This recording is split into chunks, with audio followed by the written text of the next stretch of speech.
अच्छा साथियों, हम भोजपुरी बिरहा गायक मुन्ना लाल यादव आप लोग के बीच में मुन्ना संतोष ऑफिशियल म्यूजिक की ओर से और अजय लाल यादव के देख रेख में ये गीत जा रहा बा। हमन के आशा ना बल्कि पूर्ण विश्वास बा कि आप लोग के प्यार दुलार हमन के मिली। बात वो समय कहा जब गोकुल से क्रूर जी श्याम और बलराम को मथुरा ले जाने के लिए आते हैं। गोकुल में राधा जी बड़ा परेशान हो गई, सखियों के साथ रास्ता छेक करके खड़ी है। मुलाकात होती है नंदलाल से, आंखों में आंसू है, रो रही है और रोते रोते कहती हैं कि नंदलाल कब मुलाकात होगी। क्या कहती हैं?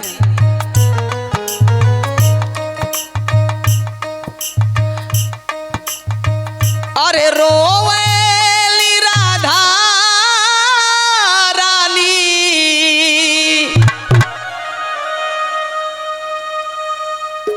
अरे रोवेली राधा रानी, अब अइब कहिया देबा दरस कब, देबा दरस कब, कुंवर कन्हैया देबा दरस कब, कुंवर कन्हैया देबा दरस कब। रोवेली राधा रानी, रोवेली राधा रानी, अइब कहिया देबा दरस कब, कुंवर कन्हैया देबा दरस कब।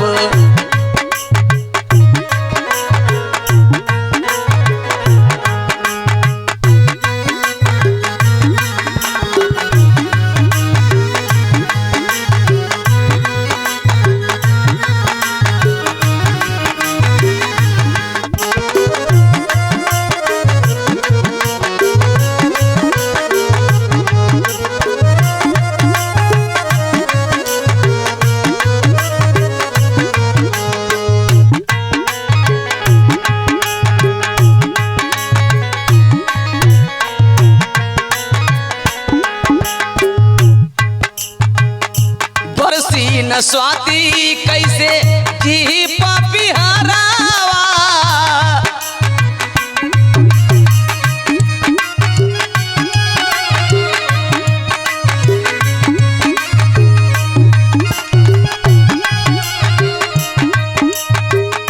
जिंदगी वीरान सुखल सुख के सगारावा,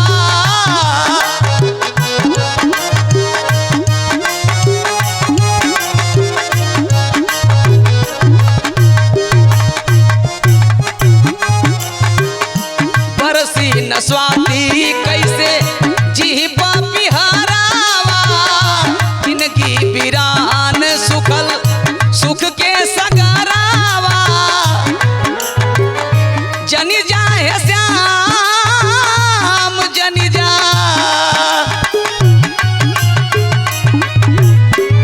जनी जाए श्याम जनी जा, जनी जाए श्याम जनी जा, रस रचवैया देबा दरस कब, कुंवर कन्हैया देबा दरस कब, कुंवर कन्हैया देबा दरस कब।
श्याम समझावे देवी करा जिन गलानी दिलवा में हमारे तू बसलू भवानी।